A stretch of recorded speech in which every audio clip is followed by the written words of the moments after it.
한 가지 빠뜨린 것 있다고 생각하시죠? 황 목사님 지난주에 보니까 말씀을 되게 긴 구절을 뽑아 놓으셨더라고요.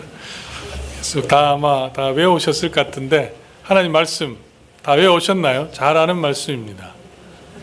길죠?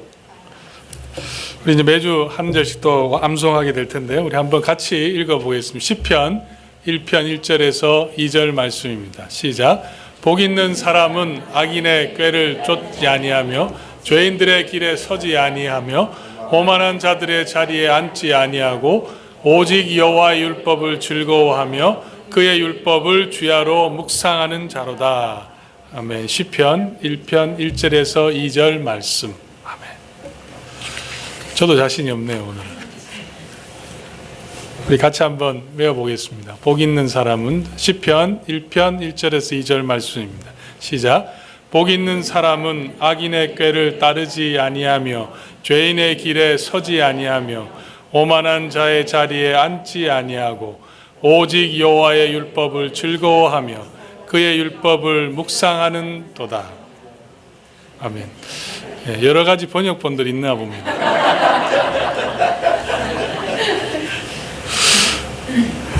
네, 감사합니다. 지난 연말입니다.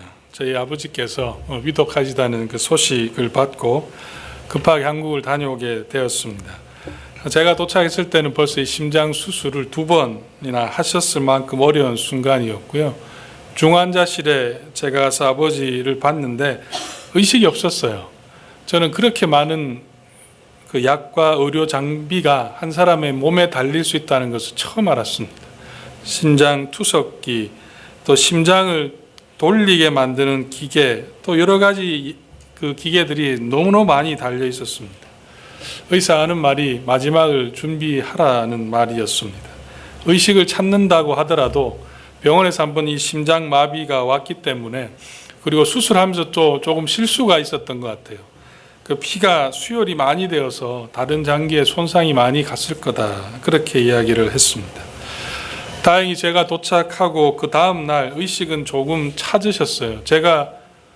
아버지 제가 왔습니다 했을 때 아직 기억이 납니다. 아버지 눈이 갑자기 팍 이렇게 떠지더라고요. 하지만 대화는 불가능했습니다. 참 기뻤습니다. 하지만 문제는 아무리 의식이 있다 하더라도 중요한 것은 심장이 돌아오지 않으면 안 되었습니다. 의사의 말로는 기계로 심장을 돌리는 것은 어느 시점이 되면 이 부작용이 발생한답니다. 그래서 어느 순간에는 그 기계를 떼야 되는데 그 안에 심장이 100% 돌아와야 된다고 합니다. 그리고 지난 화요일에 다시 그 대동맥에 연결된 그 기계를 떼려고 수술을 하셨어요. 근데 다시 뗐는데 문제는 심장이 제대로 돌아오지 않았습니다. 조금 좋아졌다고 해요. 한 70% 정도는 돌아왔는데, 그래서 다시 그것을 붙여 두었죠. 그리고 지난 목요일부터는 저희 아버지의 상태가 점점 나빠지기 시작했습니다. 제가 돌아오는 날 새벽에 병원에 가서 뵀는데 의식도 별로 없으셨던 그런 모습, 이 아들의 마음, 이게 살아계실 때 보는 마지막이겠다 싶어서 참 마음이 찹찹했습니다. 돌아와서 제가 받은 소식은 간도 이제 다 망가져 버렸고 콩팥도 완전히 기능을 상실했다는 소식이고 이제는 의식도 사라져 버린 상황입니다. 병원에 요청을 했습니다. 아버지 편하게 좀 가실 수 있게 할 방법은 없느냐. 의사 선생님 말이 치료가 시작이 되면 멈출 수가 없답니다. 그래서 계속해서 지금은 심장의 기능은 한 10%, 나머지 90%는 기계로 지금 돌리고 있는 그런 상황입니다. 언제인지는 모르겠지만 아마 조만간에 저희 아버지께서는 하나님의 부르심을 받지 않을까, 그렇게 조심스럽게 생각하게 됩니다. 이 자리를 빌어서 여러분들의 그 기도와 격려, 위로의 말씀에 진심으로 감사를 드립니다. 제가 중환자실 그 병실에 앉아서 밤을 지내는데요.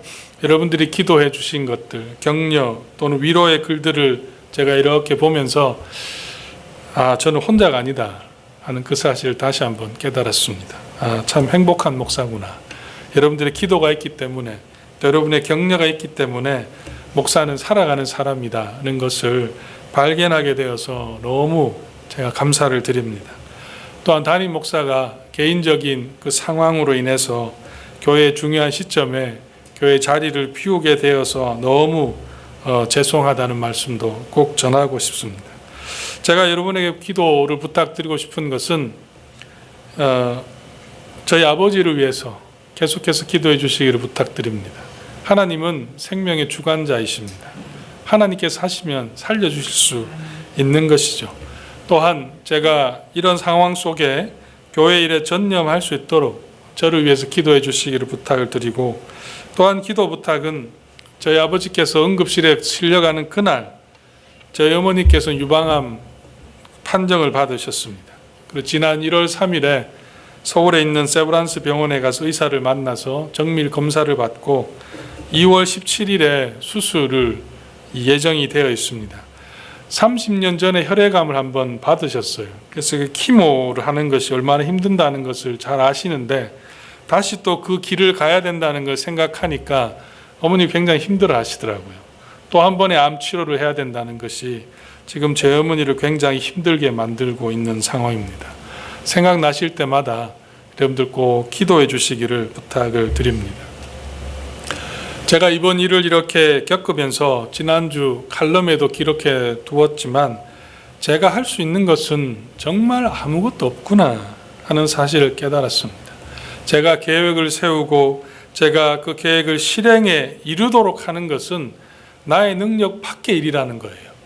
제가 이번 일을 겪기 전까지 저의 관심 어떻게 하면 송구영신 예배를 또는 새해 시작하게 될 그 특세를 잘 할 수 있을까를 고민하고 생각하고 기도했습니다. 근데 그 모든 일들이 틀어지는 것은 딱 한 문장이면 좋겠습니다. 아버지 위독하다 하는 그 카톡 메시지 하나가 저의 일들을 완전히 바꾸어 버린 겁니다.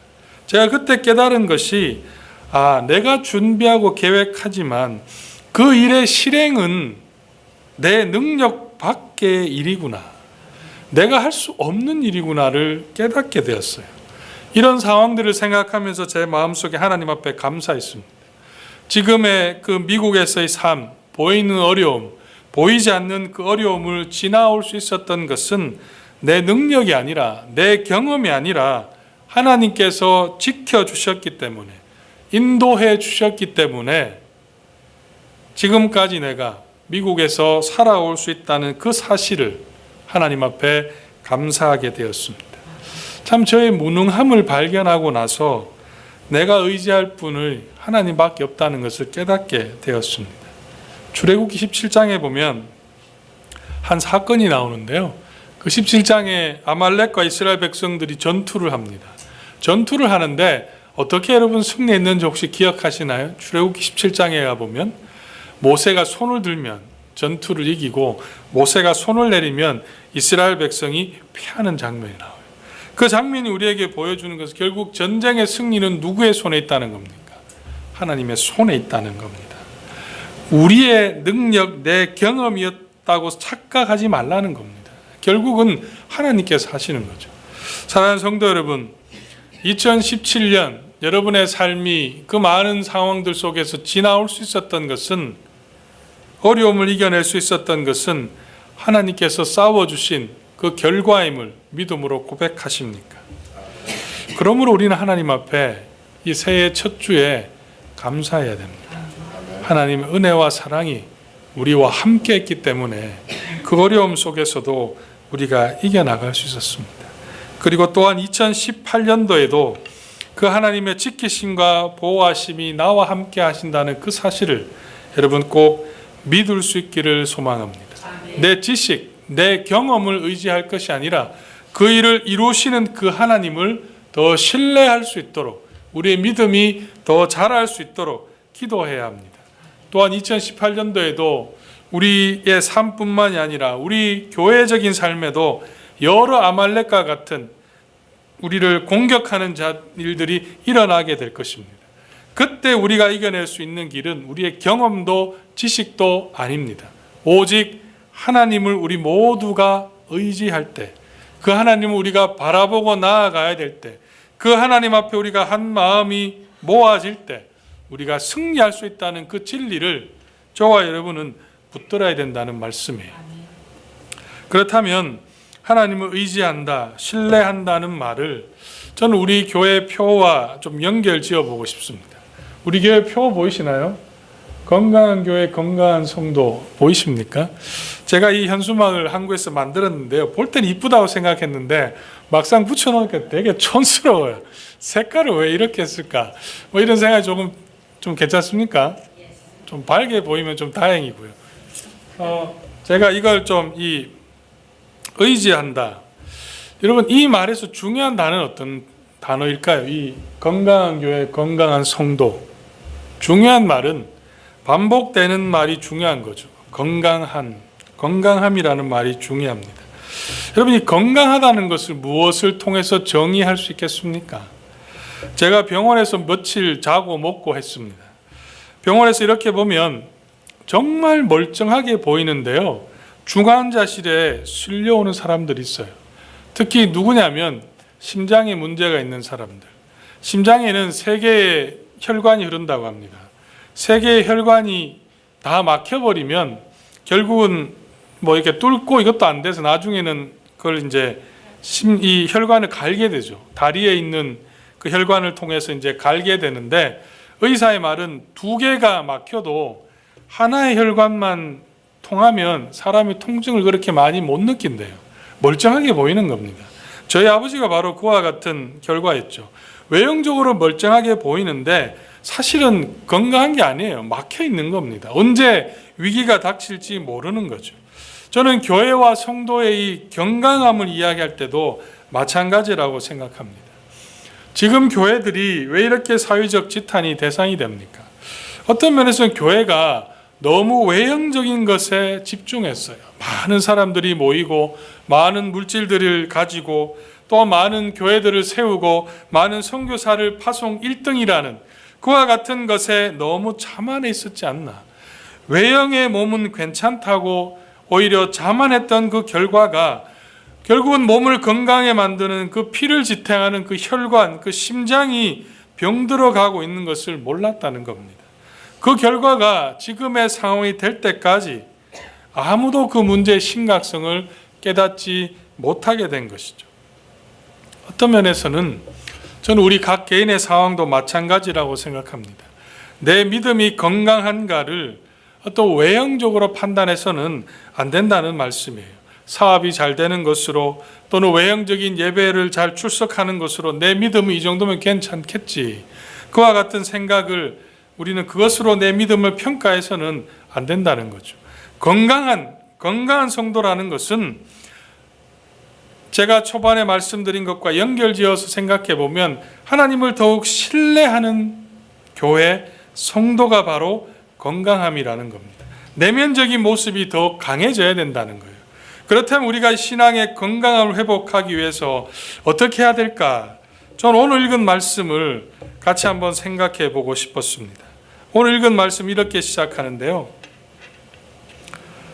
우리가 시작할 때에 확실한 것을 끝까지 견고히 잡고 있으면 그리스도와 함께 참여한 자가 되리라.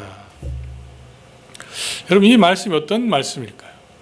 우리가 시작할 때 확신한 것을 끝까지 견고히 잡고 있으면, 이 말씀을 여러 번 읽어보면 사실 조금 헷갈립니다. 이게 무슨 말씀인가? 시작할 때에 확실한 것을 끝까지 견고히 잡고 있으면, 이 말의 의미를 특히 어떤 말이 중요하냐면 확실한 것, 시작할 때에 확실한 것이 여러분 어떤 것일까요? 요즘 가장 영어 성경 중에 가장 이 학자들이 추천하는 성경 ESV라는 성경이 있습니다. 거기에는 이걸 이렇게 번역했어요.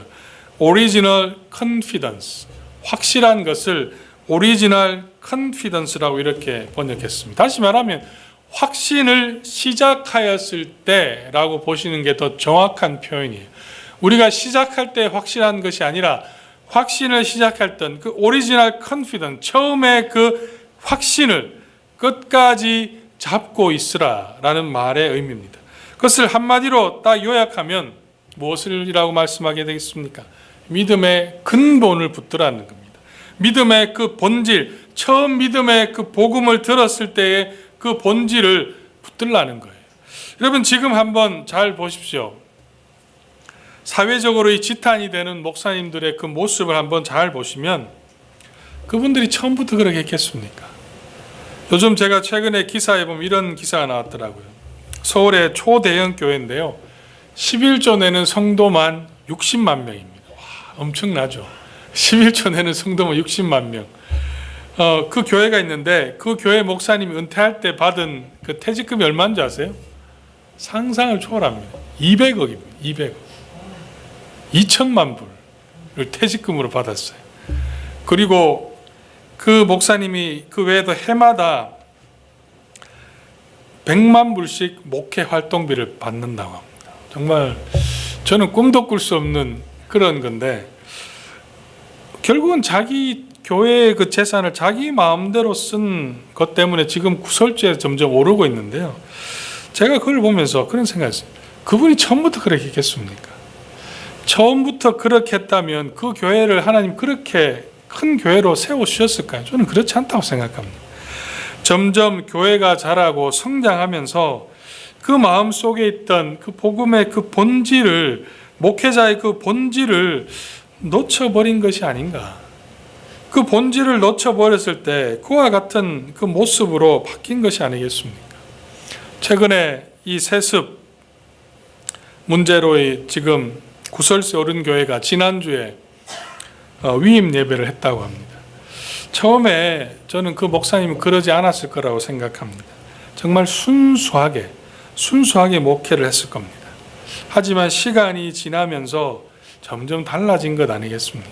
그 복음의 그 본질 하나둘씩 것을 놓쳐버리고 지금 나에게 물질이 쌓이기 시작하고 교회가 쌓이기 시작하면서 내면의 그 정화 장치를 결국 잃어버린 그 결과지 않을까요? 그래서 사람들이 세상에 손가락질을 받고 그 사실조차도 모르고 영적인 눈이 점점 어두워버린 그 결과라고 저는 생각합니다. 근데 여러분, 우리는 예외겠습니까? 여러분 처음에 복음을 들었을 때 그 모습과 처음에 은혜를 받았을 때 그 모습과 지금의 그 여러분의 모습을 한번 잘 비교해 보십시오. 처음 복음을 들었을 때 그 기쁨, 그 감격, 그 믿음, 그 결단, 그 헌신이 지금도 여러분의 삶과 여러분의 믿음을 결정하고 이루어가고 있습니까? 제 자신을 봐도 제가 가장 순수했을 때가 언제인 줄 아세요? 제가 가장 순수했을 때 방금 우리 박신은 전도사 때였습니다. 그때가 사실 저는 가장 순수했던 것 같아요. 그런데 시간이 지나면서 부목사가 되면서 교회를 좀 더 알게 되고 또 사역을 하게 되면서 교회가 돌아가는 방향, 이렇게 해야 교회가 돌겠구나 하는 것들 깨닫게 되면서 제 자신이 점점 이 변화되어져 간다는 것 때문에 제가 놀랄 때가 참 많이 있습니다. 왜 이렇게 변했는지 타협하게 되고 처음에 그 순수함을, 그 건강함을 점점 잃어버린다는 말씀입니다. 그래서 제가 좀 생각했어요. 왜 이렇게 내가 점점 건강함을 잃어버리게 될까? 제가 발견한 것은 이겁니다.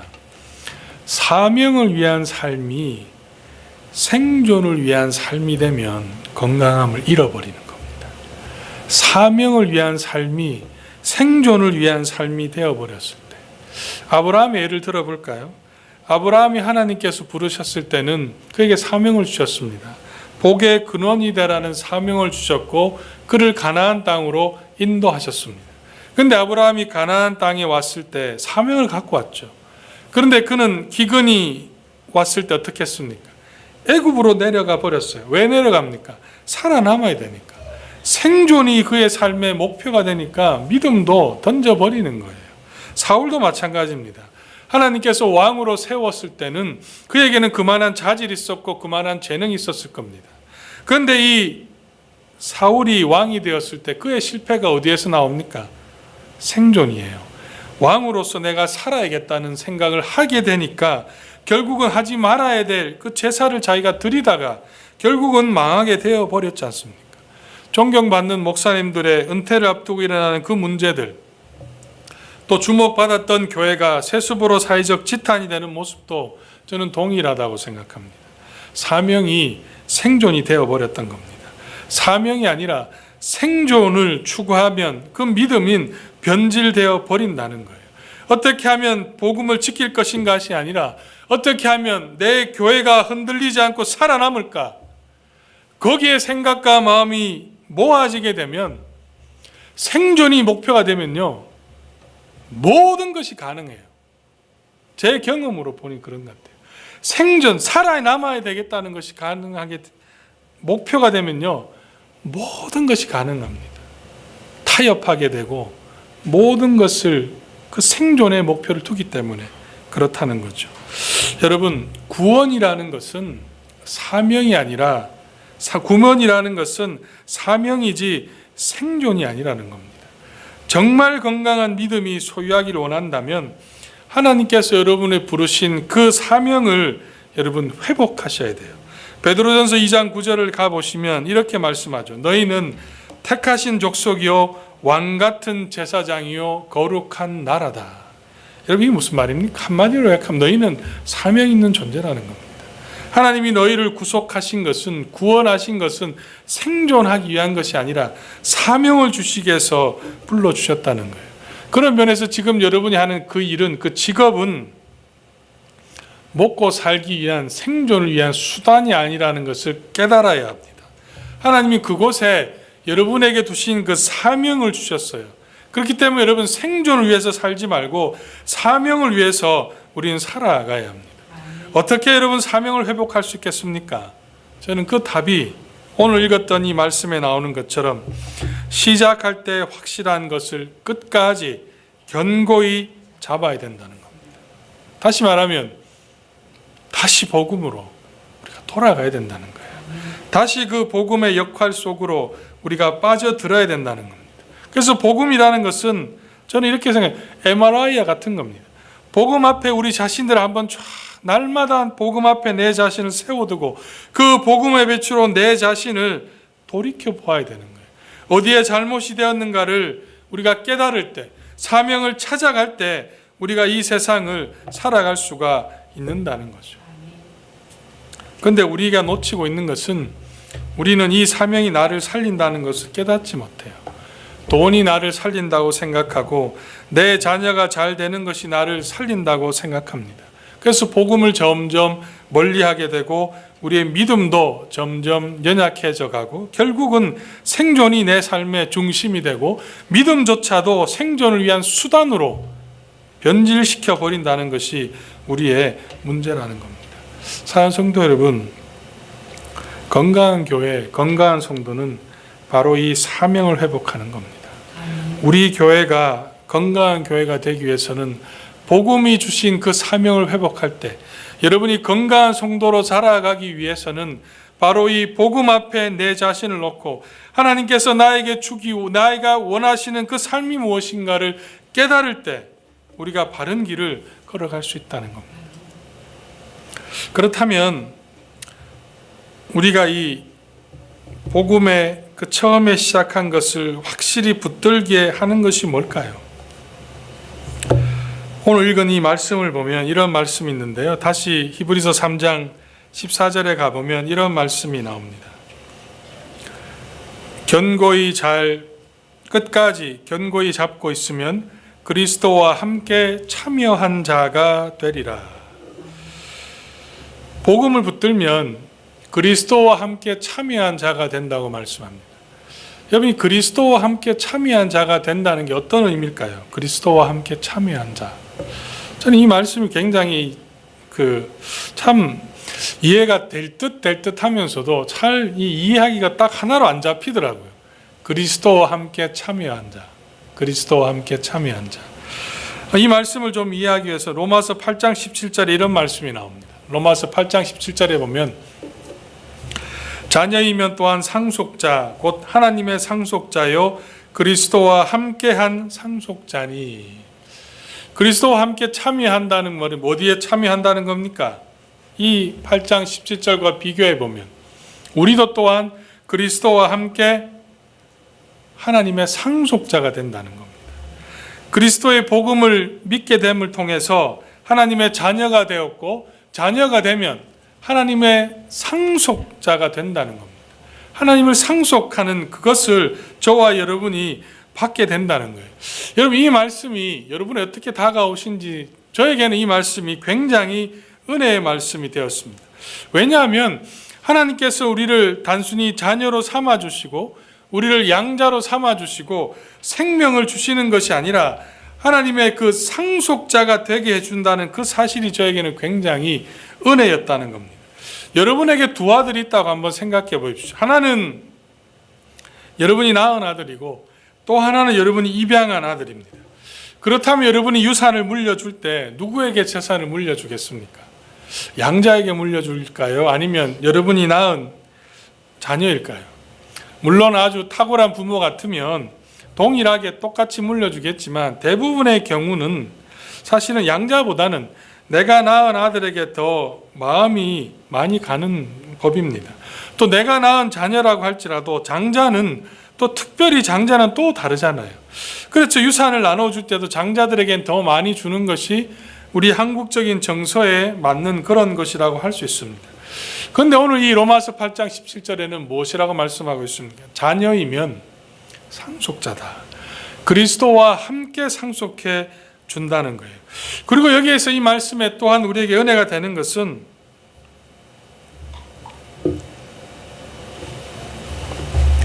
양자를 입양한다고 여러분 생각해 보세요.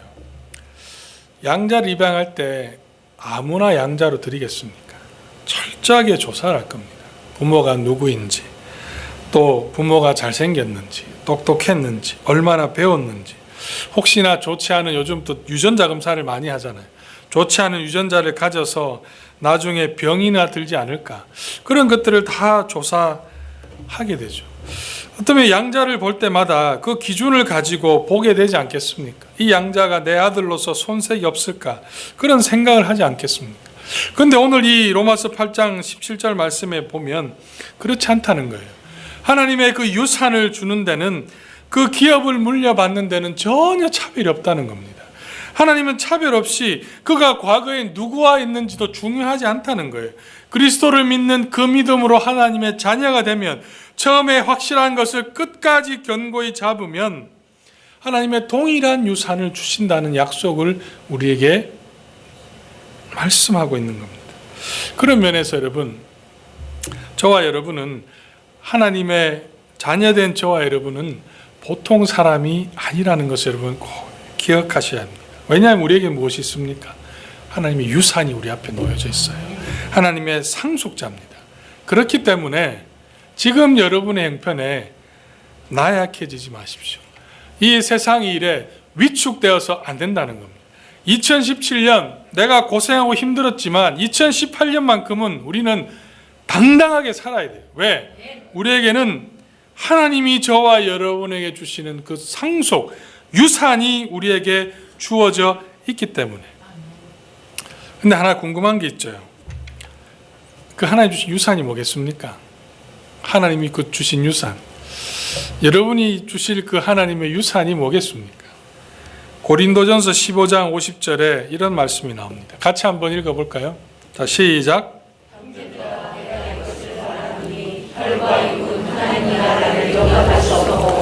썩는 것은 썩지 아니하는 것을 유업으로 받지 못하느니라. 아멘. 여러분, 이 말씀에 우리에게 주시는 것이 뭡니까?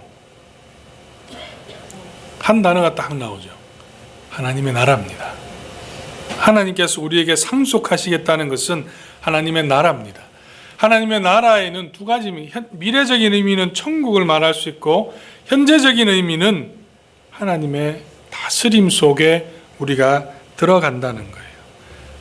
통치를 받는다는 말씀이죠. 하나님의 다스림이 왜 중요하냐면, 우리가 믿는 하나님 어떤 분이십니까? 이 세상을 다스리는 분이시고 이 세상을 창조하신 분이십니다. 그리고 이 세상을 자기가 계획한 방향으로 이끌 수 있는 능력의 하나님이시고 참과 거짓, 진리를 아시는 분이세요. 그렇기 때문에 우리가 그 하나님의 다스림 속에 들어가면 어떻게 되겠습니까?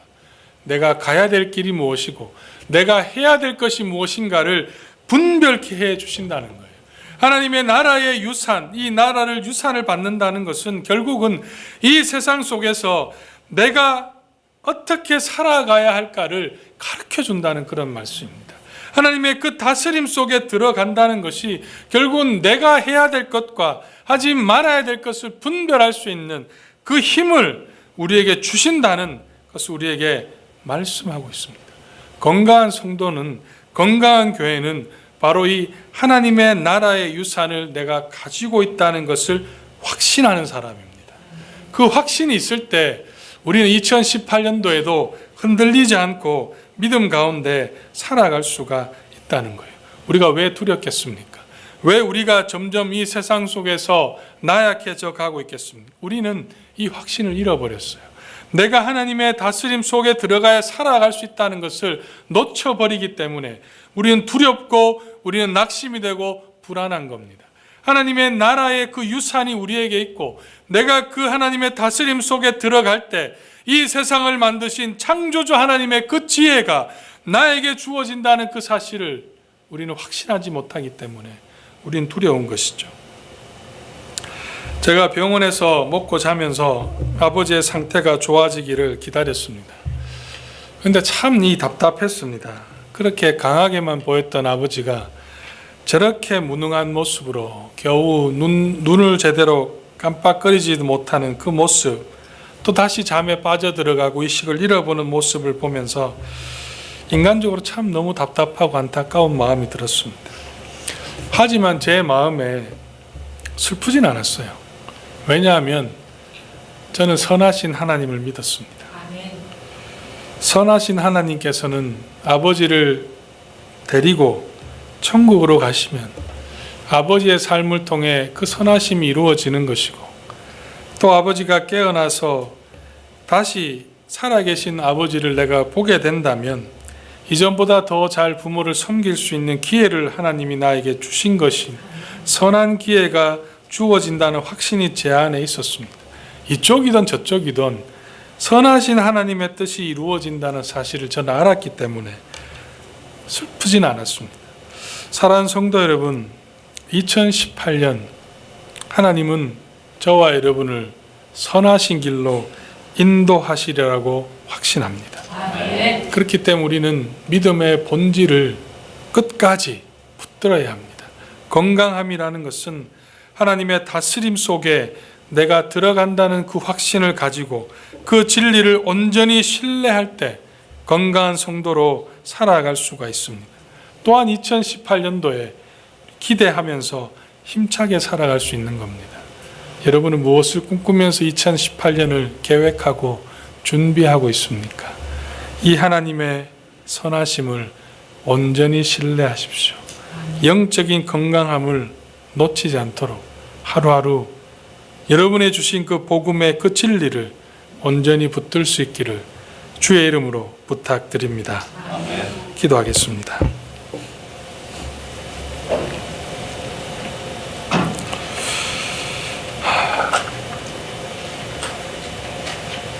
사랑의 아버지 하나님,